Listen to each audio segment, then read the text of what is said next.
What's going on, guys? Packed out of here, bringing you a ranking video of sorts of all the Atlantic Conference teams and how they play in NHL 3's, how they stack up with each other, how they perform, and I'm going to be ranking those from 8 all the way up to the first place team in NHL 3's. NHL 3's is the brand new game mode in NHL 18 that is absolutely fire. You can go online, play competitive, you can play bots, you can learn all the sick new deeks that are out right now. So I've been playing that for about 4 to 5 hours today, and after playing about 25, 30 or so games of NHL 3's, I've compiled a list of all the teams in the Atlantic Conference, and I'm going to break it down.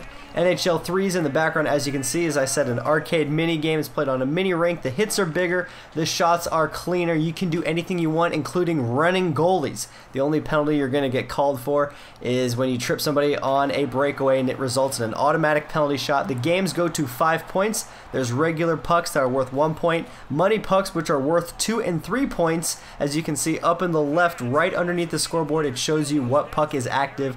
The orange ones are the money pucks, count as 2. The blue ones can be -1, -2, and -3. So if you get scored on with a -3 puck, your score drops down 3. It's crazy the swings that can happen in these games. Hope you guys look forward to this video. Let's get to the first team.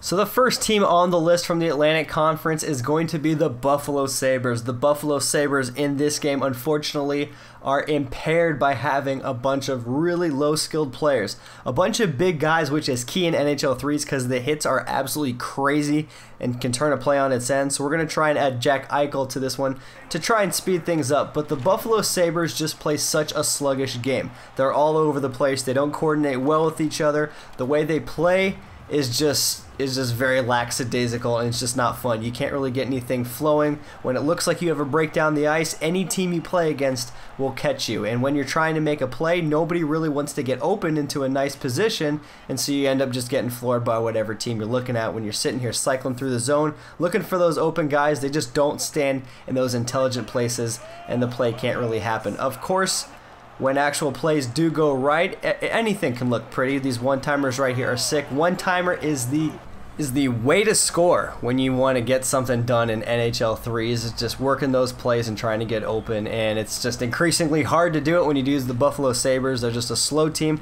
They are big, I'll give them that, but there's nothing much else working for them. The way they play is just uncoordinated. It's not a lot of fun. They're easy to catch up on, and you'll see that in NHL 18 3's, speed and power is really what it comes down to. So in my ranking system, they do gain the number 8 place, and this is my opinion. This is from my personal experience. I found them to be a very difficult team to playlist, so I give them my number 8 seed. Let's move on to the 7th. So taking our 7th spot in the Atlantic Conference rankings is going to be the Detroit Red Wings. They're in the similar boat of Buffalo, where they have a lot of these bigger guys, but they're just lacking the speed and the skill to actually get some things done. Nicholas Kronwall on defense is a really good start. Peter Mrazek in goal with an 82 overall is kind of average. And then we have Henrik Zetterberg, and as soon as we can get these speedier guys up front, things start to look a little bit better. But Henrik Zetterberg is a perfect example right here of not doing the intelligent play. Goes for 2 one-timers and cuts to the front of the net, essentially taking his own shot away. And whether it's these situations like basic dekes that you can't string together, or just try to set up a play in your opponent's zone, it's really hard for Detroit to kind of put something together. And in this situation right here, you block the shot, and then everybody is taking forever to back check, leaving guys wide open. Granted, Chicago is one of those OP teams, but Detroit just seems to make it a little bit harder, though magic does happen every now and again. You can win with any team out there. This ranking is basically how easy they made it for me to actually compete in the game. We're going to finish this off with one of the sickest shots that I ever had against me in the beta, so shout out to this guy. So Detroit is number 7. Taking the number 6 spot in our Atlantic ranking is going to be the Florida Panthers. The Florida Panthers are starting to get up into the star-studded rosters where you have a few noticeable names who you know can make an impact. Roberto Luongo and Jaromir Jagr do that one. This starting roster was pretty decent, but then again, not a whole lot of high overall players. So the Florida Panthers are a really good and really fun team for checking. Everybody loves to go out there and just blast around. It's just too bad that everybody is so slow on Florida. Florida. And it just seems that they cannot finish the plays that you set up that most other teams can. But then again, they make up for it in hitting and decent goaltending. Roberto Luongo is definitely an anchor for this team. Another gripe I had about the beta is you would then come and substitute these players in between every 2 minutes. And then if you look, there's no 81 in sight on this. Everyone has stayed the same, so that's something I hope they fix here in the beta. But being such a strong team, you see Yager bodying McDonough out of the way. It's great to have these net front presence players on your team, but when you can actually try and make a play off the next faceoff right here, you body the guy, you pick the puck up, and then when you're running down the ice and he's already on your tail stopping your play from happening, it's just kind of unfortunate, and you really wish you just had these really strong guys. But once again, these teams are still really good, can make it happen, can have some pretty sick plays, but Florida just needs a little bit more of a superstar ability to get higher in the rankings, so they get my number 6.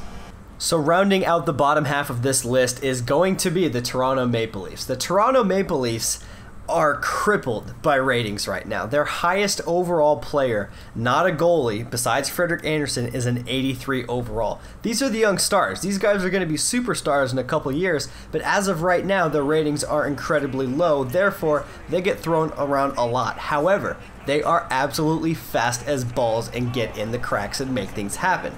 That's the thing about this Toronto team, is you might get bumped off the puck, but the second you get bumped off the puck, you usually find that there's a player on your team who's right there to actually continue the play. You'll see instances right here where we just get thrown around, and before the other team's team can get there, you find that there's a Maple Leaf right there ready to make the play happen. And just like that, we got nice moves by the slick hands by these young kids, and you can score a lot of goals. But in the end, this is a very young team. They're a very lightweight team. They can still get the slick hands in there and do some dirty dangles, but in the end, they're just not really going to be able to put the body on players, except for when Austin Matthews flattens Crosby. And shout out to the best play, my best goal in this beta. Let's check this out. Between the legs, far side on the ground, just a sick move. You don't see replays many times in NHL 3's, but we're going to go ahead and watch this one again. I was freaking hyped when I did this one. Austin Matthews between the legs, picking those corners on Matt Murray against Pittsburgh. Wouldn't have it any other way, just after flattening Crosby, which is awesome. But as I said before, they're just not a very physical team. And if you play somebody like the Pittsburghs or the San Jose's or the Chicago in NHL 3's, they'll probably just run all over you. But then again, it brings me to my next point.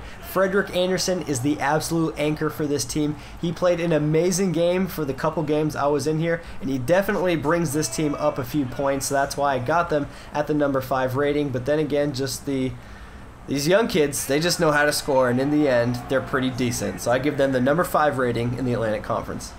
So now getting into the top half of the list, we run into number 4, the Tampa Bay Lightning. This is where you start to see the superstars. Steven Stamkos, Victor Hedman. The problem is that their third pair, the Nikita Kucherov, the Tyler Johnson, the Andre Palat, and Andre Vasilevsky is kind of weak. You have these two superstars, and then everybody else just kind of almost doesn't perform. But the main reason that they're so low, despite having all these superstars, is Andre Vasilevsky just always played a really weak game, never made these amazing saves, but it was the opposite factor, the Steven Stamkos, how well he played, how well Victor Hedman was, how physical he was, and how he just made plays, shouldering people, letting Kucherov go down, and netting that 3 money goal right there. Those money goals, man, they're absolutely huge.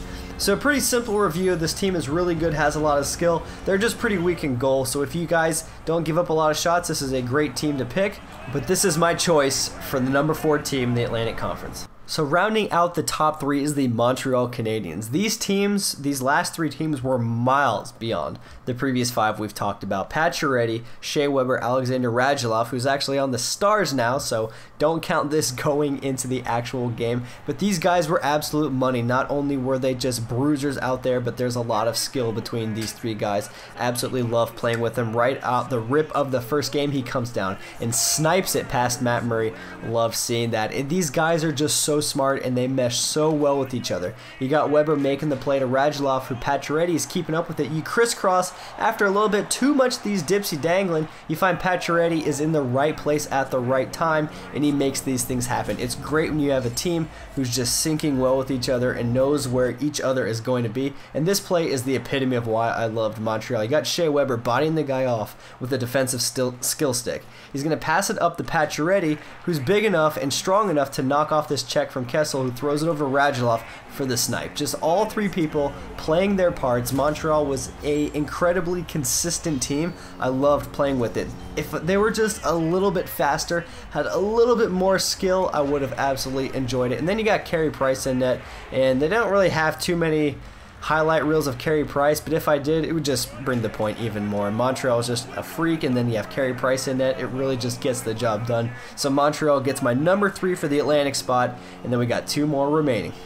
So coming in at the number 2 spot is the Boston Bruins. The Boston Bruins require a little bit of housekeeping to perfect the starting lines. They want to start you out with Ryan Spooner and David Pastrnak, replace those with Zdeno Chara and David Backes, and you're going to have a trio that is unstoppable, who can snipe, lay the body, and just make some sick plays. One word to describe this team would be absolute money. Everybody is flawless the entire time and right where you need to be. It's an amazing team. Tuukka Rask in net is an absolute charm of a goalie. And did I mention that you can run goalies? You can do pretty much anything in this mode, including charging and boarding the entire length of the ice. Anything can happen in this game, and it's so much fun. But the Boston Bruins were an insanely reliable team. Everybody was playing amazing. Zdeno Chara had the slick hands. He could carry the play and start plays all throughout the ice. It was just amazing to see this team work together, just make clean passes, make smart decisions, and this team was a lot of fun. I actually found myself going back and playing as this team about 6 or 7 times throughout the beta, but it failed to outperform just one team. So my favorite team from the Atlantic Division was by far the Ottawa Senators. For the longest time, I thought it was going to be Boston, but Ottawa surprised the absolute heck out of me. Erik Karlsson has to be one of the most fun players to use in this game mode. Switch out Bobby Ryan, pair him with Mike Hoffman, and these guys are absolutely electric. Erik Karlsson is the ultimate shutdown guy who can get right up in your face and isn't afraid to lay a body check, and everybody is just perfectly in tune with each other. They can snipe it. They're just a ferocious bunch of ants who just swarm everywhere. They're just sitting there weaving in and out with each other. It's the epitome of an arcade game. It just seems that there's chances after chances, and they make opportunity after opportunity, and it's just non-stop action with the Ottawa Senators. It was so much fun to play with them. And Craig Anderson is a little bit of a badass. He'll just stare people in the face and not even get flattened like every other goalie out there and play lights out every opportunity he got to play for me. But the Ottawa Senators just had this magical touch to them. They would just create these openings. The plays would just come. They just flow over and over. You get chance after chance. It truly did feel like an arcade experience. I have to tell you, you guys gotta try out the Ottawa Senators. They were freaks. The goaltending was fantastic. They could snipe it in and out whenever they wanted to. The plays just came. It was beautiful. It was so much fun playing with the Ottawa Senators. Once again, I said I thought it was going to be Boston for the longest time. Then I tried Ottawa out and fell in love, and they were my go-to. So this is the review for the Atlantic Conference. I hope you guys did enjoy it. Let me know in the comment section which team from the Atlantic you think deserves to be number 1 if I rank them all a little bit wonky. You tell me how it should have been. And of course I'm going to be doing this for the other 3 conferences as well. Let me know which conference you think I should do in the comment section of this video right now. But I hope you guys did enjoy this video. This was the rankings for the Atlantic Conference for NHL 18 Beta. Let me know if you guys are enjoying the beta also as well. I'm freaking loving it. I spent countless hours on it. But once again, I hope you guys did enjoy this video. Like, comment, subscribe. Have a great rest of your day. This is Pack Daddy. I'm out.